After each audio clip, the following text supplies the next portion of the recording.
नमस्कार किसान भाइयों। परसों हम लाइव आए थे कपास उत्पादन की तकनीक पर चर्चा करने के लिए। नेटवर्क की बाधा के कारण वो पूरी आवाज़ और वीडियो जो है कि साफ आप लोगों तक नहीं पहुंच पाई थी, इसलिए पुनः आज मैं आप लोगों के बीच में आया हूं उसी कपास उत्पादन की तकनीक की पर चर्चा करने के लिए। तो किसान भाइयों, जैसा कि आप सभी जानते हैं, अभी ये समय कपास की बोनी के लिए बिल्कुल उचित समय चल रहा है। और ये जो हमारा ज़िला है खरगोन ज़िला, निमाड़ जिसे वो बोलते हैं, पश्चिम निमाड़, इस करीब 2 लाख हेक्टेयर में कपास की खेती होती है। तो निश्चित रूप से यहाँ के किसानों की मुख्य फसल जो है कि खरीफ की कपास है। तो कपास की फसलों में क्या क्या चीज़ें हम कर सकते हैं किसान भाइयों, जिससे कि हम अधिक उत्पादन पा सकते हैं। जैसा कि पिछले साल आप सभी जानते हैं हो गई थी, इस वजह से फसलें जो है कि थोड़ा हमें कम लाभ दे पाई हैं, कम उत्पादन मिला। लेकिन इस साल अगर आप लोग जो है थोड़ा सा ध्यान दे देंगे और थोड़ी थोड़ी छोटी छोटी बातें हैं, अगर उन छोटी छोटी बातों पे अगर आप ध्यान देंगे तो निश्चित रूप से आपको अच्छी फसल से अच्छा उत्पादन मिलेगा। तो सबसे पहले हम शुरुआत करते हैं कि जो कपास की फसल के लिए जो तापमान की ज़रूरत होती है वो 32 से 34 डिग्री जो अंकुरण के लिए होता है। 40 डिग्री तक जो है कि अच्छा अंकुरण हो जाता है, लेकिन अभी थोड़ा तापमान ज़्यादा चल रहा है। तो इसलिए जो किसान भाई अभी बुआई कर रहे हैं तो वो निश्चित कर लें कि पानी जो है कि उनके पास जो है कि पर्याप्त मात्रा में होना चाहिए, क्योंकि तापमान को जो है कि नियंत्रित करने के लिए समय समय पे पानी देना पड़ेगा, तभी अच्छा अंकुरण हो पाएगा। अन्यथा अंकुरण में दिक्कत आएगी, क्योंकि अभी 45 तक टेम्परेचर चल रहा है। तो इसलिए किसान भाइयों से ये निवेदन है कि जिनके पास पर्याप्त पानी की व्यवस्था है वही जो है कि अभी बुआई करें। जिनके पास पानी की व्यवस्था नहीं है वो बारिश शुरू में बुआई करेंगे। दूसरी चीज़ ये है कि जब हम बुआई करते हैं तो बुआई करने से पूर्व ये कर लें कि जो वो सही ढंग से सही जाति का चयन करें। वैसे तो बहुत सारी कंपनियां हैं जिसका कि हम चयन कर सकते हैं, जैसे राशि है। राशि में आजकल बहुत ज़्यादा चल रही है, RCH 659 है, उसकी RCH 134 है, 773 है, 776 है, 779 है, 791 है। उसी तरह से मोनसेंटो की भी है, DPC 9066 है, श्री राम की है 7215 है, 7213 है, ऐसे MRC 7377 है, 6918 है, और बायर की SP 911 है। इसी तरह से कावेरी की KCH 172 है, 711 है, 108 है, JK एग्री की JKCH 8836 है, 34 है, 8665 है, नामधारी की NAMCOT 830 है, नूजी बीडू की जो है कि NCS 459 है, 852 है, 855 है, दिव्य शक्ति 17 है। तो ऐसे बहुत सारी कंपनियां हैं जो बीज का जो है कि बीज का बनाती हैं। आप लोगों को बस ध्यान ये देना है कि बोलगार्ड 2 जो BG2 के नाम से आती है, बोलगार्ड 2 टेक्नोलॉजी वाला बीज जो है कि लगाएं, क्योंकि उसमें नवीनतम टेक्नोलॉजी है। और जो ये बॉल वर्म्स लगते हैं, चाहे वो अमेरिकन बॉल वर्म हो, चाहे स्पॉटेड बॉल वर्म हो या पिंक बॉल वर्म हो, तो उसके लिए जो है कि BG2 वैरायटी आप जो है कि लगाएं, वो ज़्यादा सूटेबल रहती है उसके लिए। इसके अलावा आप जो है कि सीड ट्रीटमेंट पर विशेष ध्यान दें, क्योंकि वैसे तो कंपनी सीड ट्रीटमेंट करके देती है, लेकिन काफ़ी दिन पहले वो सीड ट्रीटमेंट करके देती हैं, इसलिए उतना प्रभावी नहीं रहता है। तो इस बार आप पुनः उसको ट्रीटमेंट कर लें। ट्रीटमेंट करने के लिए आप तो वीटावेक्स ले सकते हैं, वीटावेक्स 2.5 ग्राम, उसके साथ 5 ग्राम ट्राइकोडर्मा ले लें, सूडोमोनास ले लें। इन तीनों को मिला करके 1 किलो बीज, 2.5 ग्राम बीटावैक्स और 5 ग्राम जो है कि ट्राइकोडर्मा और 10 ग्राम सूडोमोनास से जो है कि 1 किलो बीज का उपचार कर लें। उसके बाद आप जो है कि इंसेक्टिसाइड जो रस सकिंग पेस्ट शुरुआत में लगते हैं, उसके लिए आप इंसेक्टिसाइड से भी अगर बीज उपचार कर लेते हैं तो ज़्यादा बेहतर होगा। उसके लिए आप इमिडाक्लोपिड दोनों में से कोई एक दवा ले लें। इमिडाक्लोपिड अगर लेना है तो 7 ml लेना है, और अगर आप जो है कि थायोमेथाक्साम लेते हैं तो वो जो है कि करीब 3 ग्राम लेना है आपको। तो इस तरह से इमिडाक्लोपिड या थायोमेथाक्साम से भी आप 1 किलो बीज 7 ग्राम इमिडाक्लोपिड से या 3 ग्राम जो है कि थायोमेथाक्साम से बीज का उपचार कर लें। और उसके उपरांत जो है एजोटोबैक्टर जो है कि कल्चर आता है, जैसे दलहनी फसलों में राइजोबियम कल्चर आता है, वैसे ही कपास के लिए एजोटोबैक्टर आता है। इससे अगर उपचारित कर लेते हैं 5 ग्राम प्रति किलोग्राम बीज के मान से, तो ये मान के चलिए कि 20 से 25 ग्राम नाइट्रोजन जो है कि आपके खेत में कम लगेगा। आप जो फर्टिलाइज़र देते हैं तो नाइट्रोजन की मात्रा 20 से 25% तक जो है कि कम हो जाएगी। तो इसलिए FIR फंजीसाइड, इंसेक्टिसाइड और जो है राइजोबियम कल्चर जो आता है, इसका उपचार अगर हम इस ढंग से करते हैं तो हमारा जो है कि खड़ी फसल में जो है कि दिक्कतें बहुत कम आएंगी। तो फंजीसाइड में मैंने बताया आपको बीटावैक्स ले लें और ट्राइकोडर्मा ले लें और सूडोमोनास ले लें। उसके बाद आप इमिडाक्लोपिड या थायोमेथाक्साम से जो है कि ट्रीटमेंट करें, और फिर उसके बाद जो है कि एजोटोबैक्टर से जो है कि ट्रीटमेंट करें। तो ये 3 जो है कि चीज़ें जो है कि आप सीड ट्रीटमेंट में जो है कि उपयोग करें।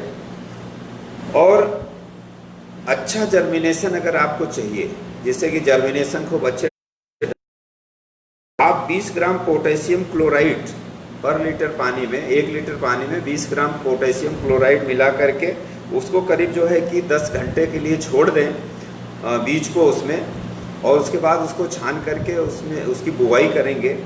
तो ये मान के चलिए कि आपके कपास का अंकुरण बहुत अच्छा होगा। कई बार किसानों की समस्याएं आती रहती हैं कि अंकुरण अच्छा नहीं होता है।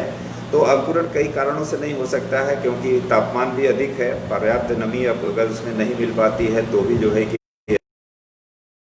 हम पोटेशियम क्लोराइड का भी जो है कि उपयोग कर सकते हैं अच्छे अंकुरण के लिए। अब बात करते हैं कि जो कपास की फसल है, इसका क्रॉप रोटेशन भी किसान भाइयों को बहुत ध्यान से देना चाहिए। जनरली होता क्या है कि किसान भाई कपास लगाते हैं, फिर गेहूं लगाते हैं, फिर कपास लगाते हैं, फिर गेहूं लगाते हैं, तो उसको बोलते हैं कि क्रॉप रोटेशन हो गया, कि कपास के बाद हमने गेहूं लगा ली। लेकिन जनरली क्या होता है, कपास के बाद फिर कपास अगली साल लेते हैं तो वो उसी खेत में उसी तरह की बीमारियां और कीड़े मकोड़े सब जो है कि पड़े रहते हैं। तो प्रयास ये करना चाहिए कि इस साल जिस खेत में कपास लगा रहे हैं तो अगले साल उस खेत में जो है कि ज्वार, बाजरा, मक्का, सोयाबीन, अरहर ये फसल लगा सकते हैं। तो खेत का जो है कि थोड़ा सा पलटाव हो जाता है, तो आप अदला बदली कर लें, जैसे कि फसल चक्र जो है कि आपके बना रहे। बात अगर आप चाहे तो उसमें इंटरक्रॉपिंग कर सकते हैं। इंटरक्रॉपिंग कर लेने से क्या होगा कि आपकी फसल में जो है कि एक तो अच्छा उत्पादन मिल जाएगा, अतिरिक्त उत्पादन मिल जाएगा, और जो फसलों के कीड़े मकोड़े हैं वो भी कम हो जाते हैं। तो इंटरक्रॉपिंग के लिए जनरली हम काटन के साथ जो है कि सारघम ले सकते हैं, काटन के साथ हम अरहर ले सकते हैं, तुअर ले साथ हम मेज मक्का ले सकते हैं, और हम काटन के साथ सोयाबीन भी ले सकते हैं, काटन के साथ कैस्टर ले सकते हैं, काटन के साथ हम ग्राउंडनट मतलब मूंगफली ले सकते हैं। और गेंदा और अरंडी, जो गेंदा है और कैस्टर है, ये तो हमें विशेष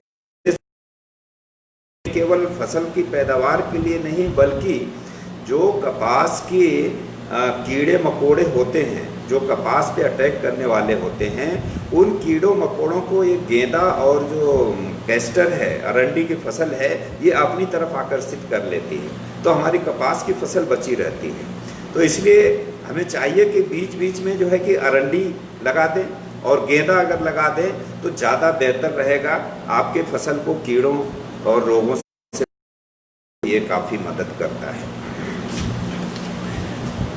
और कपास में थोड़ी सी जो एक आध दो मूलभूत चीज़ें हैं कि कपास में अगर आप चाहें तो चारों तरफ से फसल मक्का या बाजरा की जो है कि एक दो लाइन लगा दें, तो ये क्या है कि ट्रैप फसल के रूप में काम करती है कि चारे किनारे अगर लगा देंगे तो जो हानिकारक कीट हैं उनका ये होस्ट प्लांट होता है, तो वो कपास पर न जा कर के ये बाजरा या मक्का की फसल पे अटैक करते हैं, तो कपास की फसल हमारी बची रहती है। तो क्रॉपिंग के रूप में 6 लाइन कपास की और 1 लाइन जो है बाजरा की और 1 लाइन तुअर की लगा सकते हैं, जिससे कि उसमें बहुत सारे जो कीट लगने वाले हैं उससे बचाव होगा और तुअर भी अलग से हमें जो है कि निकल जाएगी खाने के लिए। किसान भाई जो खरगोन निमाड़ के किसान हैं वो अपने यहाँ हर घर में तुअर लगाते हैं, तो कपास के बीच में अगर आप तुअर लगा लें तो आपके घर खाना पूर्ति भर जो है कि तुअर भी निकल जाएगी और आपकी कपास की फसल भी जो है कि अच्छी मिल जाएगी। अब अगर हम बात करें किसान भाइयों तो बुआई की बात आती है। बुआई के लिए ये जो समय है मई का दूसरा पखवाड़ा जो होता है, ये जिनके पास पर्याप्त पानी है उनके लिए बहुत ही अच्छा समय होता है, और जिनके पास पानी नहीं है तो वो वर्षा होने का इंतज़ार करें। जून महीने में जो है कि वर्षा शुरू हो जाएगी तो उस समय बुआई करें तो ज़्यादा बेहतर होगा। और दिशा है, ध्यान देना चाहिए कि हमेशा हम पूरब और पश्चिम की दिशा में बुआई करें, उत्तर और दक्षिण की दिशा में बुआई न करें, क्योंकि उत्तर और दक्षिण की दिशा में बुआई करेंगे तो जनरली हवाएं जो है कि पूरब या पश्चिम दिशा से चलती हैं, अगर तेज़ हवा चलती हैं तो फसल को जो है कि वो गिराने का काम करती है। लेकिन अगर हम पूरब और पश्चिम दिशा में जो है कि बुआई करते हैं तो बीच में जो जगह होती है वो हवाएं उससे क्रॉस कर जाती हैं, इससे हमारी फसलों को नुकसान नहीं होता है।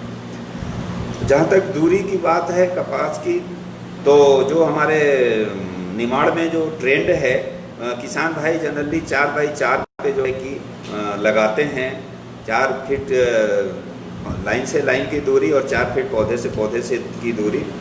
लेकिन जहाँ पे हल्की ज़मीन है वहाँ पे हम 4x3 पे भी जो है करते हैं कपास। और प्रयास ये करना चाहिए कि रेस्ड बेड पे लगाएं। जैसा कि पिछले साल जो बरसात हुई थी, बहुत सारे कपास जो है कि सब सूख गई थी, क्योंकि जनरली किसान जो है कि फ्लैट बेड पे जो है कि बुआई कर देता है तो उसमें पानी भर गया था। तो पिछले साल हम लोगों ने जो फील्ड में जाकर देखा, फील्ड में जो निरीक्षण किया था, तो जिन खेतों में हमने देखा कि रेस्ड बेड बना करके और उस पर जो है कि कपास लगाई गई थी, वो कपास बिल्कुल हरी भरी थी, कहीं से उसमें कोई नुकसान नहीं हुआ।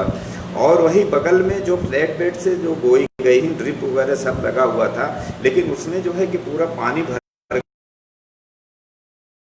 तो ये चीज़ हम लोगों के समझ में आया पिछले साल कि किसान भाई रेस्ट लगाते हैं तो वो ज़्यादा बेहतर होगा। खरीफ की फसलों में, ज़्यादातर फसलों में हम रेस्ड बेड ही उपयोग करें तो ज़्यादा बेहतर होगा। ये दोनों परिस्थितियों में अच्छा होता है। अगर बारिश ज़्यादा हो गई तो भी ये हमारी फसल को बचाता है, और अगर बारिश कम हुई तो ये जो बेड बनता है उसमें जो है कि नमी को संरक्षित, वो नमी हम ज़्यादा दिन तक जो है कि पौधों के लिए उपयोग में ला सकते हैं। तो इसलिए बोनी में ये ध्यान दें कि अगर किसान भाई के पास सुविधा है तो रेस्ड बेड बना करके उसकी बुआई करें तो ज़्यादा बेहतर होगा। अब बात अगर हम खरपतवार नियंत्रण की करें तो किसान भाई खरपतवार जनरली जो है कि डोरा और कुल्पा चला करके करते हैं निमाड़ में। इसमें ज़्यादा किसान भाई यहाँ इसमें फसल में जो हर्बिसाइड है, शाकनाशी नहीं डालते हैं, खरपतवार नाशी नहीं डालते हैं। और आपको कम से कम 60 दिन तक फसल को खरपतवार से बिल्कुल मुक्त रखना चाहिए। अगर 60 दिन तक आपकी फसल पूरी तरह से खरपतवार से मुक्त है तो इसके बाद जो है कि आपकी फसल बड़ी अच्छी होगी। और किसान भाइयों, अगर किसी किसान भाई के यहाँ जैसे किसी कारणवश डोरा कुल्पा चलाने में देरी होती है या उसमें उसके पास साधन नहीं है, तो जो चौड़ी पत्ती की खरपतवार आते हैं उसके लिए एक दवा आती है पायरीथायोबैक सोडियम। आप पायरीथायोबैक सोडियम का उपयोग जो है कि कर सकते हैं। ये 20 फसल पे जो है कि आप करें, ये 1 एकड़ के लिए पर्याप्त होती है। 200 लीटर पानी में लेकर के और 300 ml दवा जो है कि बढ़िया से उसको मिला लीजिए, और जो फ्लैट फैन नोजल होता है वो जो है उसका उपयोग करें, पंप का। और ध्यान ये रहे कि उसमें पूरा पौधे के नीचे उसको जो है कि ज़मीन को पूरा तर करना है, और तर करके आप पीछे की तरफ से निकलें तो ज़्यादा अच्छा है। आगे की तरफ की तरफ आए, क्योंकि उसके ऊपर चढ़ने से जो है उसका थोड़ा सा असर कम हो जाता है। तो इसलिए जो है कि दवा का छिड़काव ढंग से करें। किसान भाई एक चीज़ ज़रूर ध्यान में रखें कि पानी कम लेते हैं आप, जो भी बेटिसाइड यूज करते हैं पानी कम लेते हैं। 1 एकड़ के लिए आपको 200 लीटर पानी अवश्य लेना है। 200 लीटर पानी लें और उसमें 300 मिलीलीटर जो है कि ये पायरीथायोबैक सोडियम दवा ले लें। और ये करीब 20 दिन की अवस्था में, 20 से 25 दिन की अवस्था में जो है कि फसल के बीच में ज़मीन पे इसको जो है कि छिड़काव करें, तो इससे जो है कि खरपतवार रोग हो जाएगा आपकी फसल में। अब बात आती है, सबसे जो महत्वपूर्ण बात आती है वो है फर्टिलाइज़र, खाद की। खाद का प्रबंधन कैसे करें फसल में। जनरली जो यहाँ का किसान है वो 2 बार में जो है कि खाद देता है, और बुआई के समय तो बिल्कुल नहीं देता है। बुआई से 25 दिन 1 महीने के बाद खाद देता है, जो कि ये बहुत ही गलत तरीका है, और ये कहीं भी किसी भी साइंटिस्ट ने रिकमेंड नहीं किया है। लेकिन फिर भी किसान भाई जो है कि ऐसा ही करते आ रहे हैं। मैं आपको बता दूं कि जो कपास अनुसंधान केंद्र नागपुर का है, उनकी जो रिकमेंडेशन है, उन्होंने जो रिसर्च के दौरान पाया है कि अगर हम बेसल डोज में जो आधार खाद नहीं देते हैं तो हमारी कपास की फसल का उत्पादन 10 से 40% तक कम हो जाता है। या तो जितना निकल जाता है उसी को उत्पादन मानते हैं, लेकिन जो अनुसंधान बताते हैं कि अगर हम आधार खाद नहीं डालते हैं तो 10 से 40% तक हमारा उत्पादन जो है कि कम हो जाता है। इसलिए किसान भाइयों से निवेदन है कि बोनी के टाइम पे जो है कि आधार खाद जरूर दें। कैसे देना है, कितना देना है, ये हम आपको बता रहे हैं। अगर आपके पास गोबर की अच्छी पकी हुई खाद उपलब्ध है तो आप 50 से 60 कुंटल करीब 1 एकड़ के लिए 50 से 60 खेत में डाल दें, और बखरनी कर रहे हैं या उसके पहले भी आप जो है कि उसको मिला के अच्छी तरह से मिट्टी में मिला दें। इसके बाद बेहतर तो ये होगा कि अगर आप लोग जो है कि मिट्टी की जांच कराएं। इससे आपकी फसल में खेत में पता चल जाएगा कि किस चीज़ की कमी है, क्या चीज़ जो है कि हमें फसल को देना चाहिए, क्या चीज़ जो है कि नहीं देना चाहिए। लेकिन जनरली क्या होता है कि हम एक अनुमान से कि इतना जो है कि यूरिया डाल दिए, इतना DAP डाल दिए, इतना पोटाश डाल दिए, ऐसा करते हैं। ऐसा हमें नहीं करना चाहिए। एक्चुअली होता क्या है कि जब हम अगर अपनी ज़मीन का जांच नहीं करवाए हैं, मिट्टी की जांच नहीं कर, तो पहले से मौजूद है उस तत्व को भी हम उतना ही डालते हैं जो कि हमें उससे कम डालने की ज़रूरत पड़ती है। तो अगर आपने मिट्टी की जांच कराई है तो निश्चित रूप से उसमें जो आपको कार्ड मिला होगा, उस कार्ड पे लिखा होगा कि आपकी फसल में कितना यूरिया देने की ज़रूरत है, कितना सुपर देने की ज़रूरत है, कितना पोटाश देने की ज़रूरत है, कितना जो है कि सल्फर देने की ज़रूरत है, कितना बोरान देने की ज़रूरत है, कितना जिंक देने की ज़रूरत है। लेकिन अगर आपने जो है कि नहीं कराया है मिट्टी का जाँच, तो फिर आपको बुआई तो करनी ही है।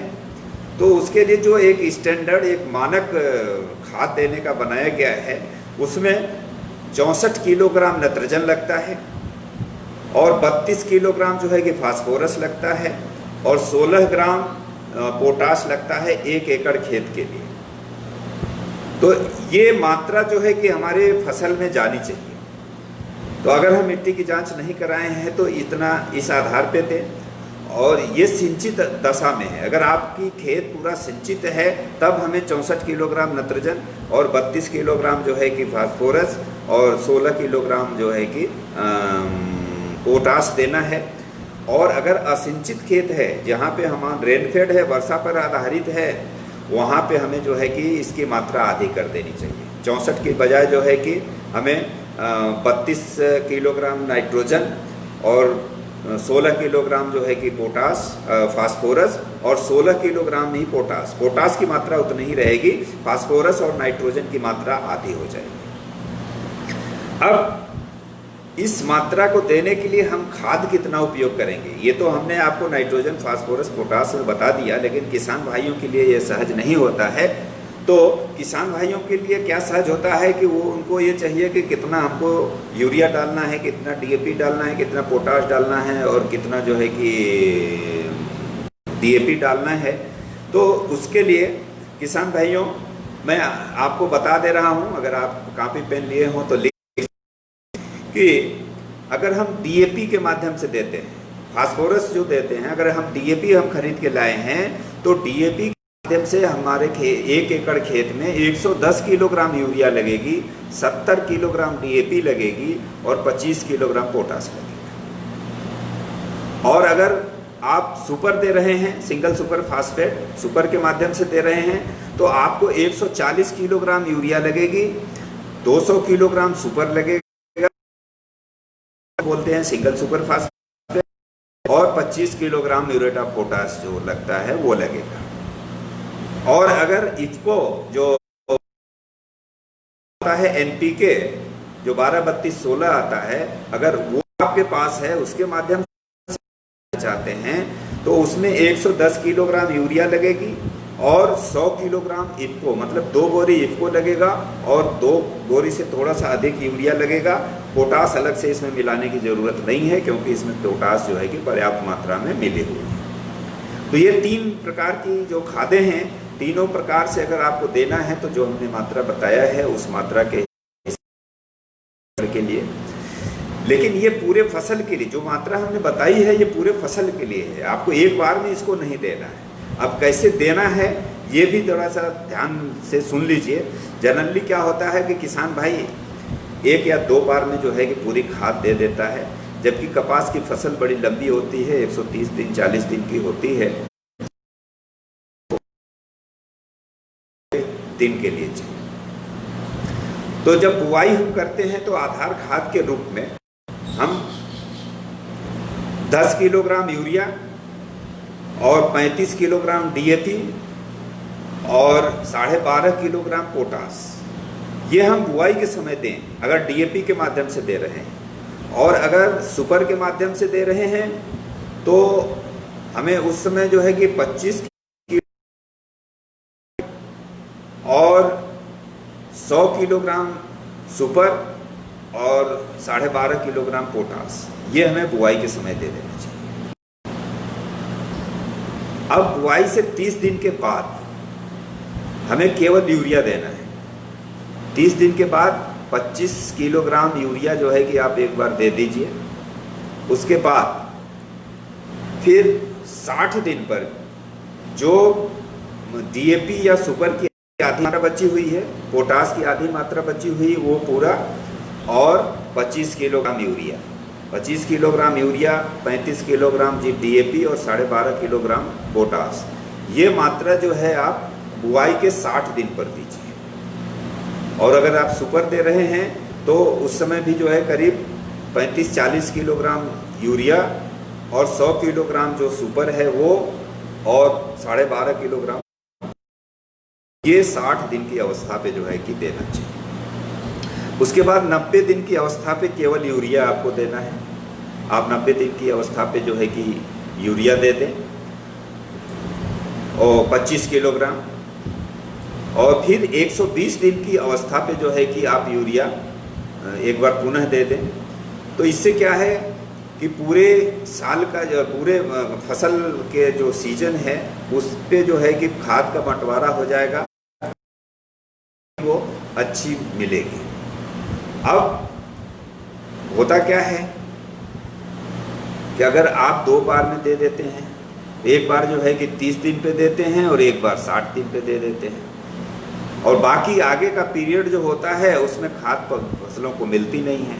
फिर बाद में घेंटे जो है कि कमज़ोर दिखने लगते हैं, और जब घेंटे बनते हैं, घेंटे नाइट्रोजन उनको ज़्यादा चाहिए होता है। जिस समय घेंटे बनते हैं उस समय जो है कि आप देखेंगे कि पत्तियाँ भी पीली पड़ने लगती हैं, लाल पड़ने लगती हैं।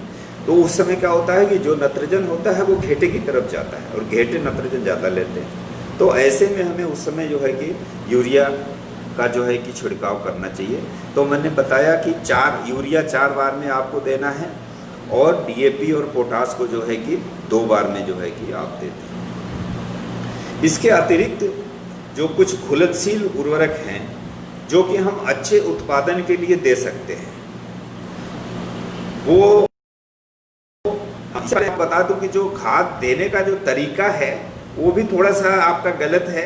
जनरली हमने देखा है कि किसान भाई क्या करते हैं कि बाद में एक तो बुआई के समय खाद नहीं देते हैं, और बाद में खाद देते हैं तो वो पौधे के ऊपर जो है कि एकदम हवन कुंड की तरह से जैसे स्वाहा स्वाहा करते हुए गिराते चले जाते हैं, और वो 1 महीने बाद जाएंगे तो भी जो है कि ऊपर ही खाद दिखाई देती है।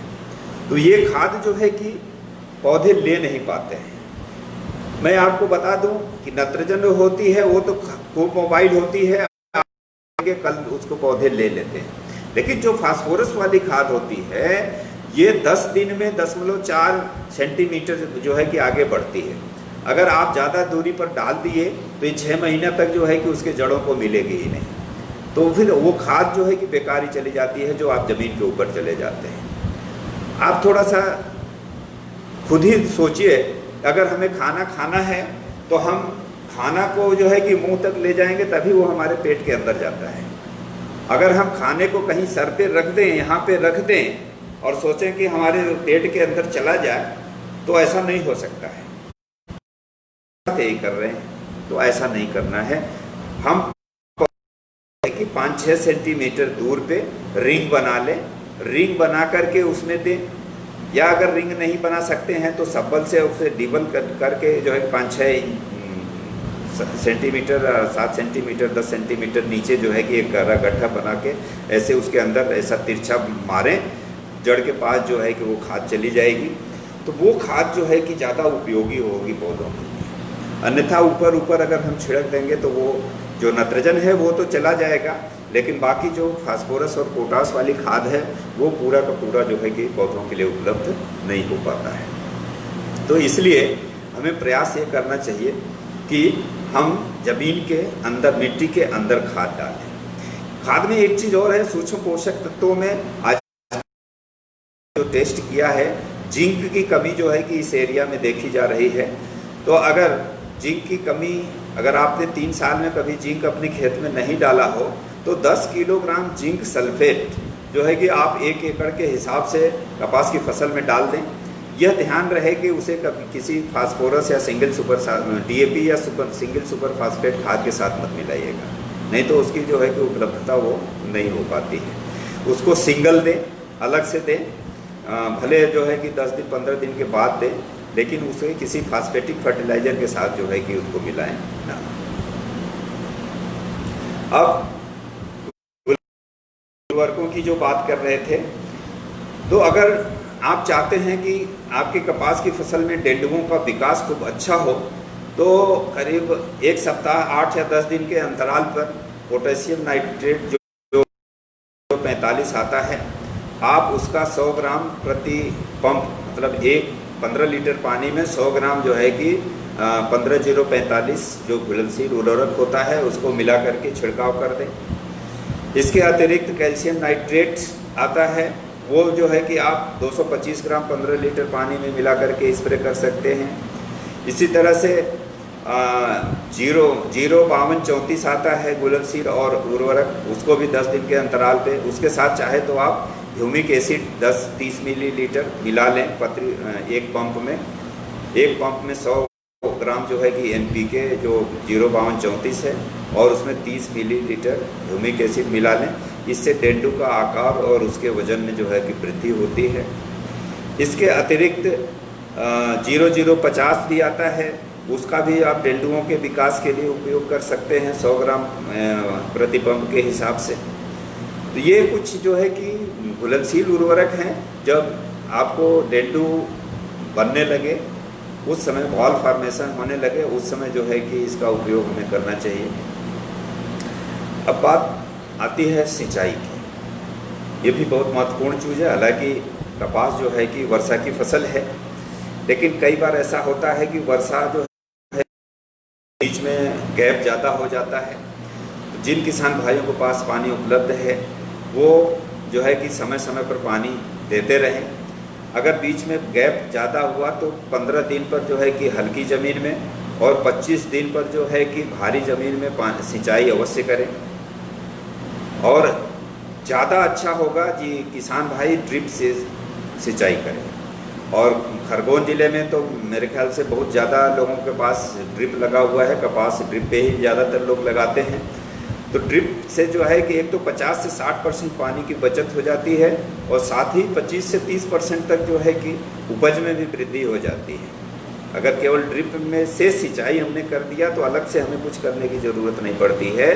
तो इससे दो फायदे हमें हो जाते हैं। एक तो हमारा पानी 50 से करीब लगभग आधा पानी हमारा बच जाता है और 25% तक जो है कि हमारी उपज बढ़ जाती है। तो ज़्यादातर किसान जो है कि ड्रिप का उपयोग कर रहे हैं और जिनके पास नहीं है वो भी प्रयास करें कि हम ड्रिप से ही सिंचाई करें।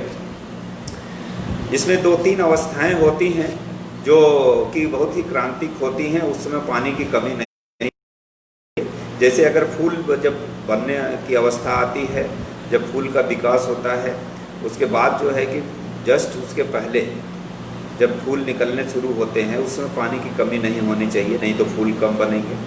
और फिर जब डेंडू विकास करता है, डेंडू बनता है, उस समय भी जो है कि पानी की कमी नहीं होनी चाहिए। उस समय भी पानी पर्याप्त मात्रा में होना चाहिए जिससे कि डेंडू सही वजन और सही साइज का बने।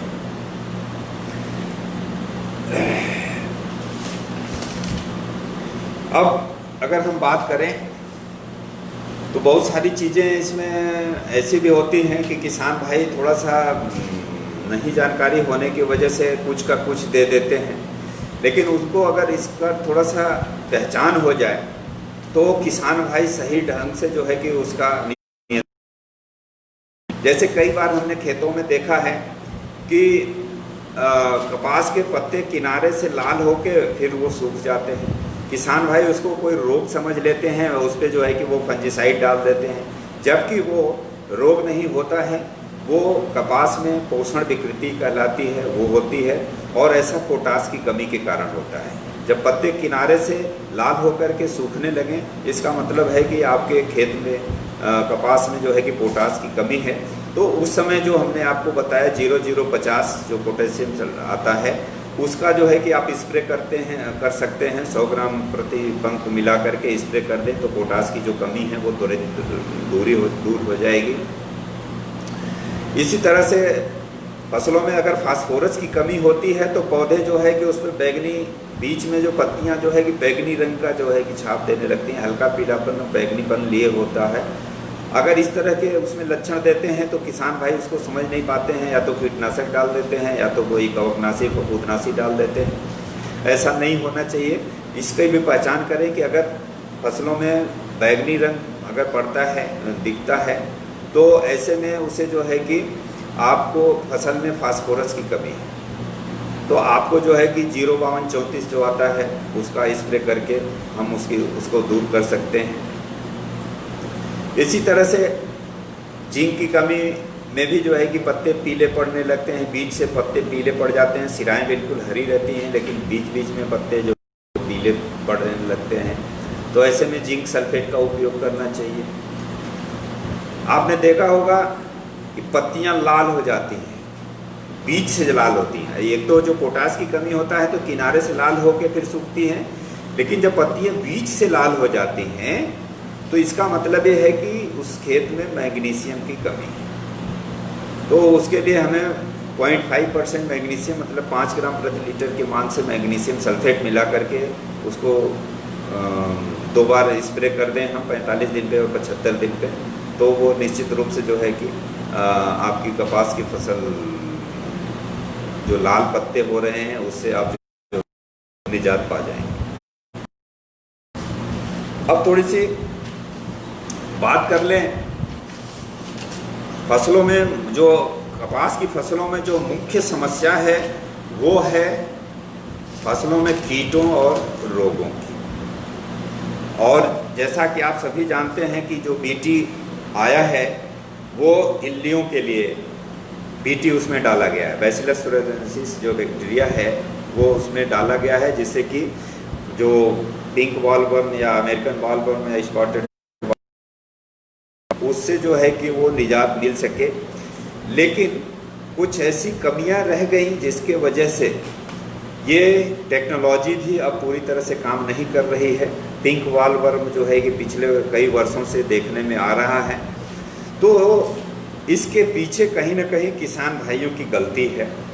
और वो गलती क्या है कि जो बीटी कॉटन के साथ नॉन बीटी कॉटन का पैकेट दिया जाता है, आपको जब 600 ग्राम का जो पैकेट दिया जाता है उस पैकेट में 480 ग्राम जो है कि बीटी कॉटन होता है, 120 ग्राम जो है कि नॉन बीटी कॉटन होता है।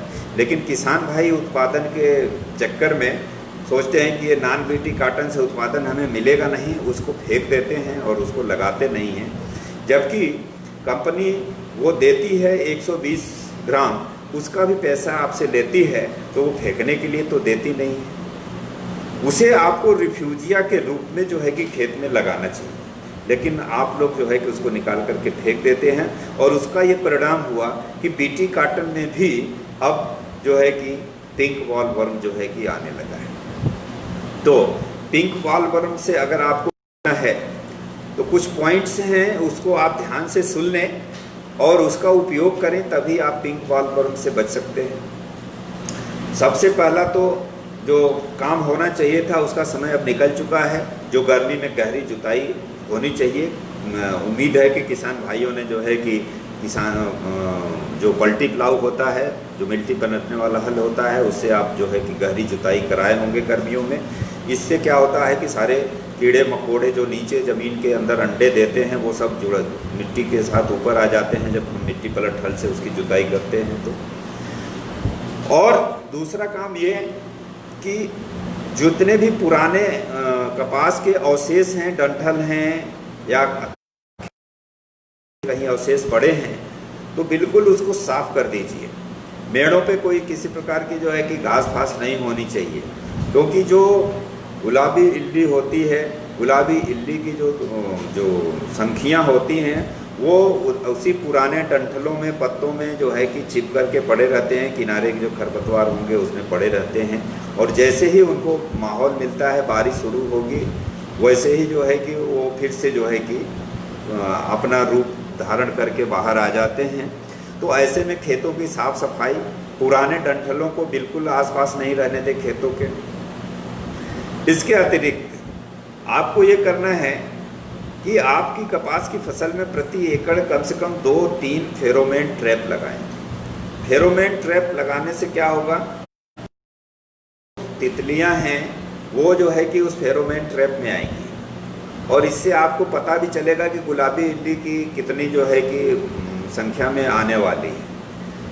ये आपके लिए एक इंडिकेटर है फेरोमेन ट्रैप। इससे आप समझ पाएंगे कि हमारे खेत में जो है कि गुलाबी इल्ली अब आने वाली है। तो आप ये देखें, सतत जो है कि निगरानी करते रहें। आप 3 जो है कि फेरोमेन ट्रैप लगा दें और हमेशा उस फेरोमेन ट्रैप में जाके देखें कि उस फेरोमेन ट्रैप के अंदर कितनी तितलियां आ रही हैं।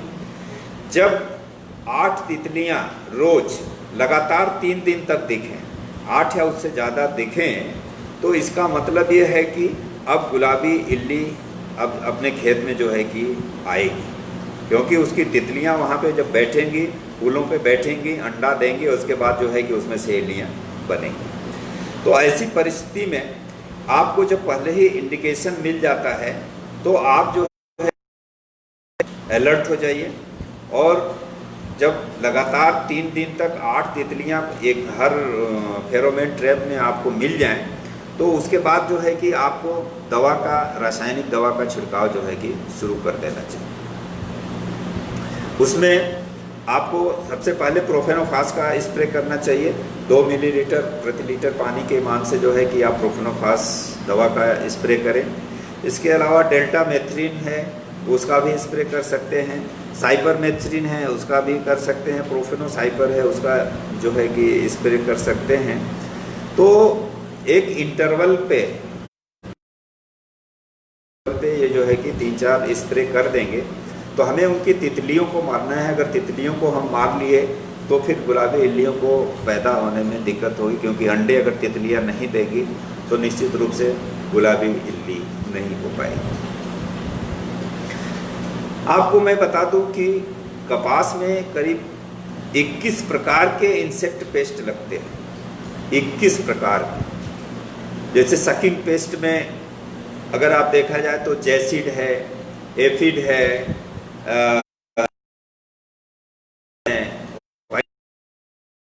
वैसे ही अगर इल्लियों के बारे में बात करें तो स्पॉटेड वॉल वर्म है, अमेरिकन वॉल वर्म है, पिंक वॉल वर्म है, गुलाबी इल्ली जिसको हम बोलते हैं। और इसके अलावा डस्की कॉटन बैग है, रेड कॉटन बैग है, लीफ माइनर है, लीफ रोलर है, लीफ डिफोलिएटर है। इस तरह से अगर आप देखें तो करीब 21 प्रकार के कीट जो है कि कपास में लगते हैं। लेकिन जो मुख्य रूप से नुकसान पहुंचाने वाले हैं ये सकिंग पेस्ट में जो है कि जैसिड, एफिड, थ्रिप्स और कहीं पे माइट्स भी जो है कि देखने को मिलते हैं, मकड़ी। और इल्लियों में स्पॉटेड वॉल वर्म और अमेरिकन वॉल वर्म और पिंक वॉल, ये ज़्यादा नुकसान पहुंचाती है। और बाकी जो ये सब डस्की कॉटन बग वगैरह हैं, ये लीफ रोलर हैं, लीफ माइनर है, ये थोड़ा बहुत ज़्यादा नुकसान नहीं करते हैं। तो जो मुख्य रूप से जो नुकसान करने वाले होते हैं उनका जो है कि हमें नियंत्रण अवश्य करना चाहिए। अब मैं आपको बता दूं कि सकिंग पेस्ट जो होते हैं, और अभी कई किसान भाइयों के मेरे पास फ़ोटो व्हाट्सएप पे आ रहे हैं कि उनके पत्ते जो है कि वो ऊपर की तरफ सिकुड़ रहे हैं। इसका मतलब ये है कि अब उनमें सकिंग पेस्ट लगना शुरू हो गया।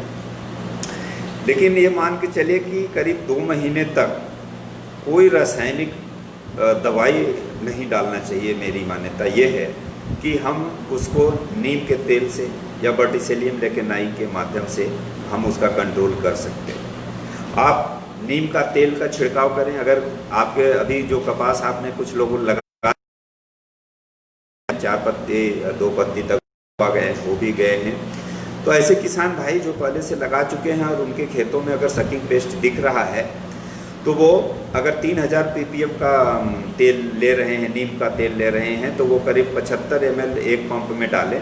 और अगर 10,000 ppm का ले रहे हैं तो वो 25 से 30 ml एक पंप में डाल करके उसका छिड़काव करें। उसमें उसके साथ थोड़ा सा कुछ डिटर्जेंट वगैरह मिला लें, जिससे कि वो पौधों पे जो है कि स्टिकर का काम करता है, चिपकने का काम करता है, तो उसका छिड़काव करें। वर्टिसेलियम लेकेनाई जो कि जैविक कीटनाशी आता है, उसका भी उपयोग आप कर सकते हैं इनके लिए। उसको जो है कि वर्टिसेलियम लेकेनाई 10 ग्राम 1 लीटर पानी में, मतलब करीब करीब जो है कि 100-150 ग्राम जो है कि एक पंप में मिला करके उसका स्प्रे आप कर सकते हैं। फिर जब आपकी फसल में करीब 45 से 60 दिन की हो जाए, उसके बाद अगर सकिंग पेस्ट आते हैं तब फिर आप जो है कि जो डाइफेंथुरान दवा है, फ्लोनिकामाइड है, या बुप्रोपेजिन है, या एसिटामिप्रिड है, थायोमेथाक्साम है, इमिडाक्लोप्रिड है, इनका उपयोग कर सकते हैं। लेकिन इनका उपयोग करने से पहले कीटों की पहचान करना जरूरी है, क्योंकि कई बार अगर व्हाइट फ्लाई लग रही, सफ़ेद मच्छर लग रहा है, तो सफ़ेद मच्छर के लिए जो दवा है जैसे डाइफेंथुरान है या एसिटामिप्रिड है, प्राइड के नाम से जो आती है, या डाइफेंथुरान पोलो के नाम से जो आता है, इसका छिड़काव हमें करना चाहिए। और अगर थ्रिप्स लगा है तो थ्रिप्स के लिए हमें जो है कि फिप्रोनिल जो आता है उसका छिड़काव करना चाहिए, या इमिडाक्लोप्रिड का या करना चाहिए। वैसे ही अगर माइट्स लगा है, मकड़ी लगी है, तो उसके लिए हम वोवेरान का छिड़काव कर सकते हैं, डाइकोफाल का छिड़काव कर सकते हैं। तो सभी कीटों के हिसाब से जो दवाएं बनी हैं, तो हमें थोड़ा सा उसका पहचान करने आना चाहिए। और सफ़ेद मच्छर को हम आसानी से पहचान सकते हैं। पत्ते को अगर पत्ते को पीछे की तरफ से देखेंगे तो उसमें सफ़ेद सफ़ेद छोटे छोटे कीट वो दिखाई दे जाते हैं, इसका मतलब है कि वो सफ़ेद मच्छर लगे हैं। तो फिर आप सफ़ेद मच्छर की दवा जो है कि दुकान से ले करके डालें। और अगर थ्रिप्स लगे हैं तो थ्रिप्स की दवा डालें।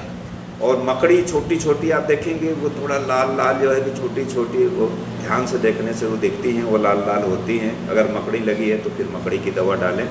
तो अगर हम पहचान करके सही दवा डालेंगे तो हमारा खर्चा भी कम आएगा और कीटों पे उसका असर भी ज़्यादा होगा। इसी के साथ इल्लियों की अगर हम बात करें तो इल्लियों के लिए शुरुआती अवस्था में NPV जो आता है, न्यूक्लियो पॉलीहाइड्रस वायरस जो होता है, उसका हमें उपयोग करना चाहिए। ये दुकानों पे मिल सकता है, दुकानों पे मिल जाएगा। उसका जो है कि आप छिड़काव, ये इल्लियों को पैरालाइज कर देता है। और एक बार अगर आप छिड़काव कर दिए दुकान से ला करके तो फिर उन्हीं इल्लियों को अगर आपके खेत में है, जब आप देखेंगे पत्ते पर ऐसे है तो वो अगर NPV डाले हैं तो वो ऐसे लटक जाती हैं। और लटकी हुई इल्लियों को जो है कि आप इकट्ठा करके 100 इल्ली, मतलब कि अगर 100 इल्लियों को इकट्ठा कर लिए हैं और उसको पीस करके पुनः जो है कि आप उसका छिड़काव कर सकते हैं। 100 इल्लियाँ 1 एकड़ खेत के लिए पर्याप्त होती हैं। मतलब 250 में 1 हेक्टेयर का जो है कि हम छिड़काव कर सकते हैं। 1 एकड़ के लिए 100 इल्लियाँ इकट्ठा कर लिए तो 1 एकड़ खेत में पुनः हम उसका सुखा करके छिड़काव कर सकते हैं। ये इल्लियों को पैरालाइज कर देती हैं, मार देती हैं। उनके जो कि ये श्वसन सिस्टम जो होता है उसको ध्वस्त नष्ट कर देती है।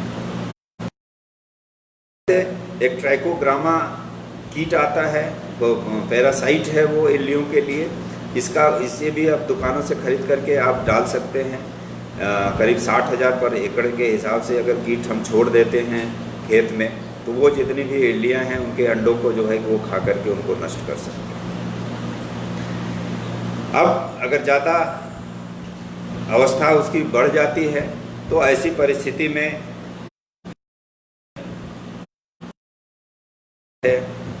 या फ्लूबेंडामाइड है या स्पिनोसेड है या इमामेक्टिन बेंजोएट है या इंडोक्साकार्ब है, ये दवाएं जो है इल्लियों को मारने के लिए आती हैं।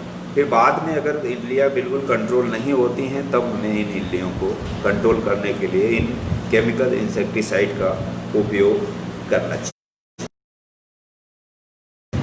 तो ये तो प्लांट प्रोटेक्शन की बात हो गई।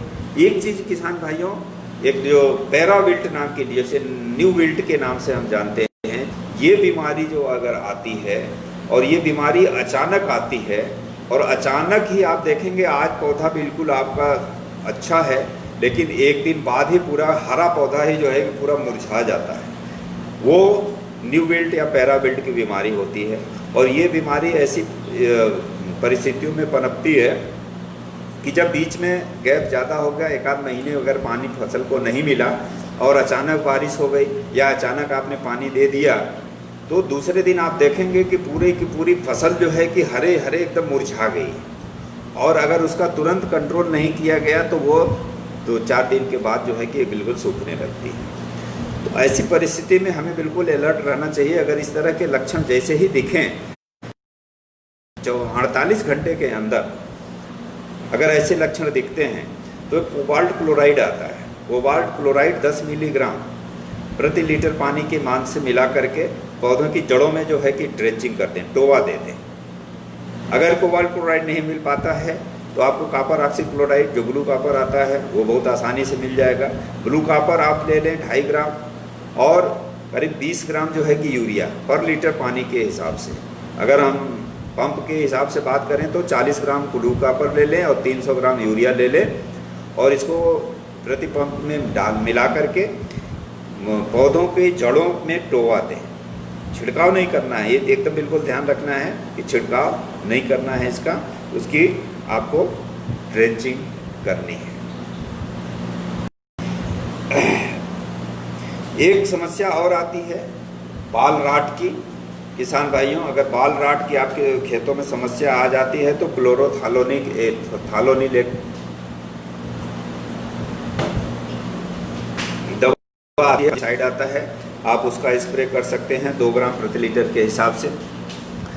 और एक बैक्टीरियल ब्लाइट आता है जो पत्तों में जगह जगह धब्बे हो जाते हैं और फिर पत्ते सूखने लगते हैं कपास के, अगर ऐसी स्थिति आती है तो उसके लिए स्ट्रेप्टोमाइसिन सल्फेट है, वो 6 से 8 ग्राम, और उसके साथ कॉपर ऑक्सीक्लोराइड 600 से 800 ग्राम, ये 1 एकड़ के लिए 200 लीटर पानी में मिला करके इसका छिड़काव कर देंगे तो जो माइरोथिसियम लीफ स्पॉट है या बैक्टीरियल ब्लाइट है, इससे जो है कि हम निजात पा जाएंगे। तो ये कुछ बातें थी जो कपास की खेती के लिए महत्वपूर्ण हैं, और किसान भाइयों से एक बार मैं फिर कुछ जो मोटी मोटी चीज़ें हैं वो मैं फिर से रिपीट कर दे रहा हूँ कि बुआई जो है कि प्रयास ये करें कि आप रेज्ड बेड पे करें, आधार खाद जो है कि जरूर दें, इस समय बीटी कॉटन के साथ नॉन बीटी कॉटन अवश्य लगाएं, और ट्रैप फसल के रूप में अगर आपके पास अरंडी उपलब्ध है, गेंदा उपलब्ध है तो वो लगाएं, नहीं तो मक्का लगा सकते हैं, बाजरा लगा सकते हैं या तुअर भी लगा सकते हैं, इसको ज़रूर लगाएं। इस चीज़ को अगर आप करेंगे तो निश्चित रूप से आपकी फसल अच्छी होगी, उत्पादन अच्छा मिलेगा। और खाद देने का जो तरीका मैंने बताया, एक तो आधार खाद रूप देना है, और बाकी जो खादें हैं, जो यूरिया है उसको 4 बार में देना है, और फास्फोरस और पोटास को 2 बार में देना है। तो ये चीज़ें अगर आप फॉलो करते हैं तो आपकी कपास जो है कि निश्चित रूप से अच्छी होगी। और भविष्य में भी अब जब भी आपको ज़रूरत होगी, हम व्हाट्सएप पे भी हैं, फेसबुक पे भी बहुत सारे हमारे जो साथी जुड़े हुए हैं, किसान भाई जुड़े हुए हैं, हमसे पूछ सकते हैं। तो इसी के साथ मैं आज यहाँ पे कपास की बातें समाप्त करता हूँ। बहुत बहुत धन्यवाद, आगे फिर मिलेंगे।